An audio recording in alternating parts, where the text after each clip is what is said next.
So என்ன ஆகிப்போச்சு, முன்ன மாதிரி ஸ்ட்ரெயின் பண்ணி கஷ்டப்பட்டு நாங்கள்லாம் பாடினோம்னா அது உங்கள் தலையெழுத்து, இப்போ ரொம்ப அட்வான்டேஜ் வந்தாச்சு, நீங்கள் ஏன் இப்படி போய் அழட்டிக்கிறீங்கன்னு எங்களை கேட்குறாங்க. பட் எங்களுக்கு வந்து அதில் இருக்கிற திருப்தி இதில் இருக்குதான்னு கேட்டிங்கன்னா சத்தியமாக இல்லை தான். பட் ஏன் அப்படி ஸ்ட்ரெயின் பண்ணிக்கிறீங்க? அது இப்போ பிள்ளைகளே கேட்குறாங்க, பெற்ற பிள்ளைகளே, நான் அப்படி சின்ன வயசில் கஷ்டப்பட்டேன்னா அது உந்தலே நாங்கள் என்ன பண்ணுவோம், நாங்கள் நல்லா தானே இருக்கோங்கிறாங்க. அது மாதிரி வசதி வர வர கொஞ்சம் அசதி வந்துருச்சு அவங்களுக்கு, வேறு ஒன்றும் சொல்கிறதுக்கு இல்லை அதில். But it's good இம்ப்ரூவ்மெண்ட்டோ.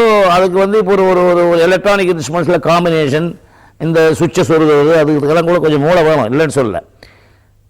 பட் நான் தான் 2 கையிலும் இந்த பியானோ வாசித்தேன், நான் தான் சோலோ வாசித்தேன், என்னால் தான் வாசிக்க முடிஞ்சது, நான் சிரமப்பட்டு வாசித்தேன்னு இப்போ யாரும் சொல்லிக்க முடியாத ஒரு நிலை.